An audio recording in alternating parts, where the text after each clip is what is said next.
உறவுகளுக்கு வணக்கம். சற்றுமுன் எம்எல்ஏ பதவியை ராஜினாமா செய்தார். சற்றுமுன் எம்எல்ஏ பதவியை ராஜினாமா செய்தார் என்ற தலைப்பில் இந்த காணொளியை காண்கிறோம்.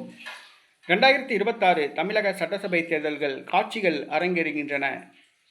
ஆம், சற்றுமுன் அதிமுக எம்எல்ஏ தன்னுடைய பதவியை ராஜினாமா செய்தார். அதிமுக முன்னாள் அமைச்சர் வைத்தியலிங்கம் ஓபிஎஸ் அணியை சார்ந்தவர், ஒரத்தநாடு தொகுதி சட்டமன்ற உறுப்பினர்.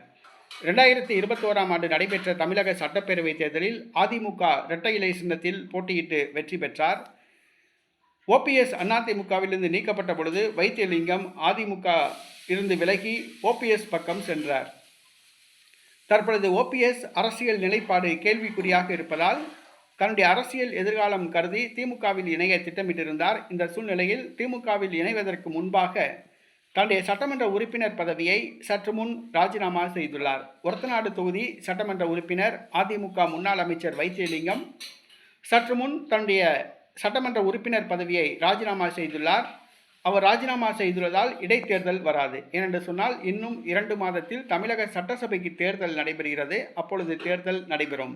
ஏற்கனவே மனோஜ் பாண்டியனும் தன்னுடைய சட்டமன்ற உறுப்பினர் பதவியை ராஜினாமா செய்தார் என்பது குறிப்பிடத்தக்கது. தற்பொழுது வைத்தியலிங்கம் அதிமுக சட்டமன்ற உறுப்பினர் பதவியை ராஜினாமா செய்துள்ளார். இன்னும் சற்று நேரத்தில் மு.க. ஸ்டாலினை சந்தித்து திமுகவில் இணைய உள்ளதாக கூறப்படுகிறது. வருகிற சட்டசபை தேர்தலில் ஒரத்தநாடு தொகுதியில் வைத்தியலிங்கம் அவர்களுடைய மகனுக்கு போட்டியிட வாய்ப்பு வழங்கப்படும் என்று கூறப்படுகிறது.